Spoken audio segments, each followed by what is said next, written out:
बलूचिस्तान का मुस्तकबिल पाकिस्तान से जुड़ा है। पाकिस्तान और बलूचिस्तान का हाल और मुस्तकबिल एक है और हमेशा एक रहेगा। फितनल खारिज और फितनल हिंदुस्तान के अज़ाइम को नाकाम बनाया जाएगा। फील्ड मार्शल सैयद आसिम मुनीर की बलूचिस्तान की सियासी क़यादत, रहनुमा और मुअज़्ज़िज़ीन से गुफ्तगू। कहा, सूबे की हकीकी और पायदार तरक्की के लिए वाज़ेह कौमी बयानी और देरपा अमन बुनियादी ज़रूरत है। पायदार अमन के बगैर इक़्तिसादी तरक्की का ख्वाब शर्मिंदा ताबीर नहीं हो सकता। बलूचिस्तान के नौजवान पाकिस्तान का बासलाहियत असासा हैं। नौजवानों को बाइख्तियार बनाना और इन्हें आगे बढ़ने के मौके फराहम करना पायदार तरक्की का महवर है। गैर मुल्की एजेंडे पर काम करने वाले अनासिर बलूचिस्तान की तरक्की और अमन की राह में रुकावट नहीं बन सकते।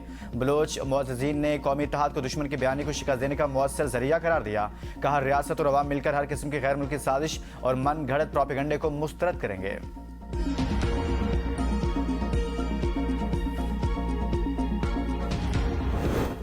डॉक्टर्स ने बानी पीटीआई को सेहतमंद करार दे दिया। आज़मा खान की मौजूदगी में पिम्स के डॉक्टर्स ने शिफा अस्पताल में मुआयना किया।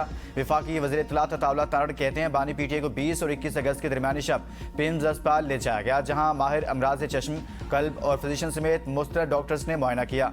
बानी पीटीआई को तिब्बी तौर पर सेहतमंद करार दिया। उज़्मा खान बानी पीटीआई के तिब्बी मुआयना के दौरान मौजूद रही। तमाम अमल मुकम्मल होने के बाद बानी पीटीआई को सुबह 5 बजे अडयाला जेल वापस मुंतकिल कर दिया गया। बानी पीटीआई को पहले भी तिब्बी सहूलियत फराहम की जाती रही, आइंदा भी फराहम की जाती रहेंगी। बानी की मुकम्मल तिब्बी रिपोर्ट्स कौम और अदालत के सामने लाई जाएं। शेख वकास अकरम का मुतालबा। बानी पीटीआई की सेहत पर हुकूमती तर्ज अमल को नाकाबिले कबूल करार देते हुए कहा है कि अताउल्लाह तारड़ का बयान हुकूमत के पुराने ड्रामे और गुमराहकुन तर्ज अमल की एक बार फिर तस्दीक करता है। सुप्रीम कोर्ट ने बानी पीटीआई को शिफा इंटरनेशनल अस्पताल मुंतकिल करने और मुकम्मल तिब्बी बोर्ड तश्कील देने का वाज़ेह हुक्म दिया था। चंद घंटों की नुमाइशी कार्रवाई के बाद बानी पीटीआई को तिब्बी तौर पर सेहतमंद करार देकर फजर से कबल अडयाला जेल वापस मुंतकिल करना नाकाबिले एतबार है।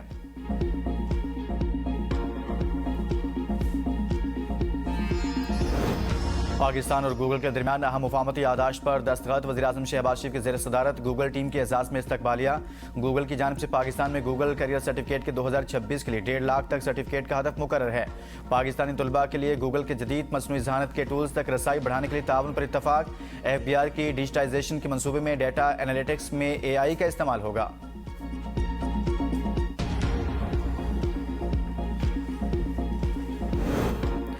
फील्ड मार्शल सैयद आसिम मुनीर से शाम के वज़ीर ख़ारजा असद हसन अशबानी की मुलाकात। फील्ड मार्शल ने कहा, पाकिस्तान के शाम के साथ देरीना बरादराना ताल्लुकात हैं। इलाक़ाई और आलमी अमन और इस्तेहकाम के लिए ताउन और मुश्तरका कोशिशें ज़रूरी हैं। फील्ड मार्शल का मुश्तरका सिक्योरिटी चैलेंजेस से निपटने के लिए बाहमी ताउन की ज़रूरत पर जोर। शाम के वज़ीर ख़ारजा ने इलाक़ाई अमन और इस्तेहकाम के फ़रोग़ में पाक फ़ौज के पेशावराना किरदार को सराहा।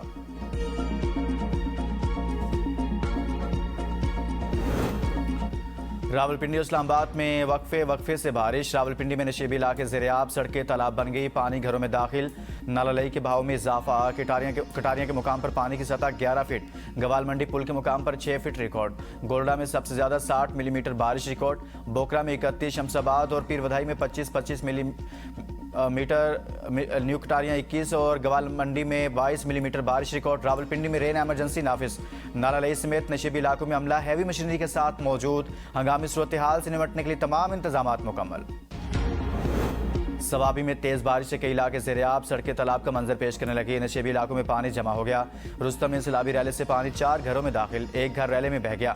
हरीपुर समेत तहसील खानपुर और गाजी में भी मूसलाधार बारिश से नशेबी इलाके ज़ेर-ए-आब।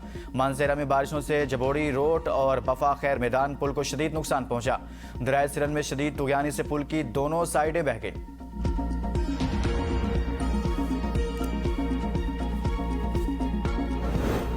ट्रंप ईरान को जौहरी हथियारों से रोकने के लिए 100 बार जंग के लिए तैयार। अमरीकी सदर ने ईरान के खिलाफ अमरीकी फौजी कार्रवाइयां इंतहाई मौसर करार देते हुए कहा, अमरीकी कार्रवाइयों से ईरानी अस्करी सलाहियतों को शदीद नुकसान पहुंचा।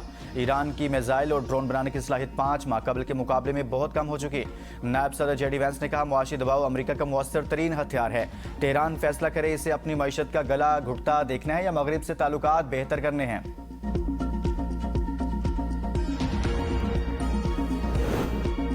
अमेरिका का ईरान के साथ कारोबार करने वाले ममालिक के खिलाफ भी सख्त इकदाम का ऐलान। वज़ीर ख़ज़ाना स्कॉट बेसेंट कहते हैं कि ईरान पर इंतहाई सख्त पाबंदियां आयद करके हुकूमत का खात्मा किया जाएगा। पाबंदियों का मकसद ईरानी मईशत को शदीद नुकसान पहुँचाना और इसे तबाह करना है।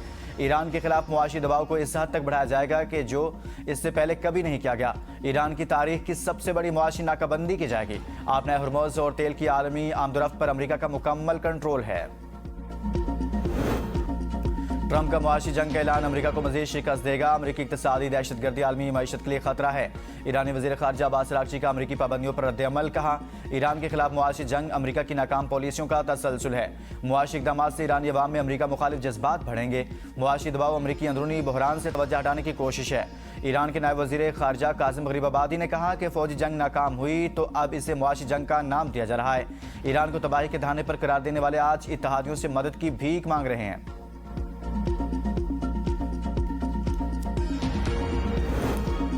ईरान और इराक अपनी तकदीर मगरबी ममालिक के हाथ में नहीं जाने देंगे। स्पीकर बाकर कालिबाफ कहते हैं कि ईरान और इराक को अपनी सलामती और इक्तिसादी तरक्की के लिए मुत्तहद होना होगा। बाहमी ताउन और मज़ामत के जरिए दोनों ममालिक ने अपनी सलामती यकीनी बनाई। अब इक्तिसादी खुशहाली के लिए भी ईरान और इराक को मिलकर काम करना होगा। दोनों ममालिक का वाहिद एजेंडा गैर मुल्की मुदाखलत को रोकना है।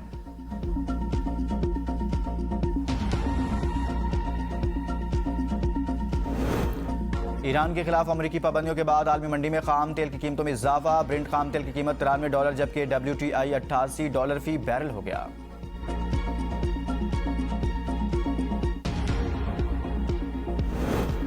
डीजल की कीमत में ₹1.64 फी लीटर इजाफा। डीजल की नई कीमत ₹364.70 फी लीटर मुकर्रर। पेट्रोल की कीमत में 27 पैसे फी लीटर इजाफा। पेट्रोल की नई कीमत ₹337.78 फी लीटर हो गई। नोटिफिकेशन जारी। पेट्रोलियम लेवी के खिलाफ जमात इस्लामी के पेशावर, लाहौर और कराची में धरने जारी। हाफिज नेमुर्रहमान कहते हैं अवाम अपने मसाइल लेकर जमात इस्लामी के धरनों में आ रहे हैं। जमात इस्लामी के धरने अवाम के लिए उम्मीद का मरकज बन रहे हैं। हमारी जद्दोजहद किसी फर्द या जमात के लिए नहीं, अवाम और उनके बच्चों के लिए है।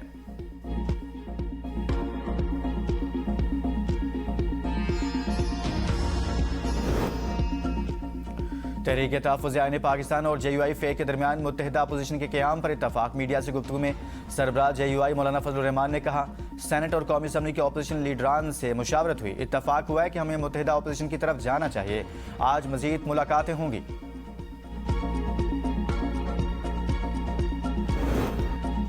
किसी जमात का काम दंगा फसाद और किसी का करप्शन है। नून लीग का मंशूर अवाम की खिदमत है। वज़ीर आला पंजाब मरियम नवाज का लाहौर में जिना इंस्टीट्यूट ऑफ कार्डियोलॉजी की इफ्तिताही तकरीब से खिताब। कहा, आर्ज़ क़ल्ब में तशवीशनाक हद तक इजाफा हो रहा है। पूरे पाकिस्तान से अमराज़ क़ल्ब के इलाज के लिए मरीज़ यहाँ आ सकते हैं। पैसे दौलत हर किसी को मिल जाते हैं, खिदमत करना किसी को ही मिलता है। पंजाब के सरकारी अस्पतालों में मरीजों को मुफ्त अद्वियात, सर्जरीज और तिब्बी सहूलियात फराहम की जा रही हैं।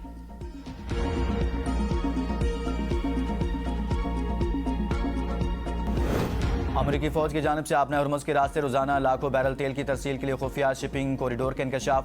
अमेरिकी न्यूज़ वेबसाइट एक्सियोस के मुताबिक खुफिया ऑपरेशन के तहत हर शब ओमान के साहिल के साथ एक जनूबी चैनल के जरिए 15 से 20 ऑयल टैंकर्स आपने हुर्मुज़ में दाखिल होते हैं या इससे निकलते हैं। इस वक्त रोजाना तकरीबन 1 करोड़ बैरल तेल, जो जंग से पहले के हजम का लगभग निस्फ है, आपनाए हुर्मुज़ से बाहिफाजत निकाल कर आलमी तवानाई मार्केट में शामिल किया जा रहा है।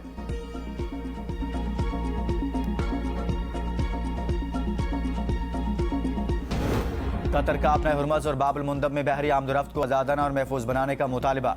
कतरी वज़ीर आज़म मोहम्मद बिन अब्दुर्रहमान ने कहा है कि आपने हुर्मुज़ और बाब अल मुंदब को यरगमाल न बनाया जाए। आलमी बहरी आमदोरफ्त को सियासी हथियार के तौर पर इस्तेमाल नहीं किया जा सकता। खित्ते में कशीदगी के बजाय सफारतकारी को फ़रोग दिया जाए। कतर सफारती हल और मुआहदों की पासदारी के लिए कोशिशें जारी रखेगा।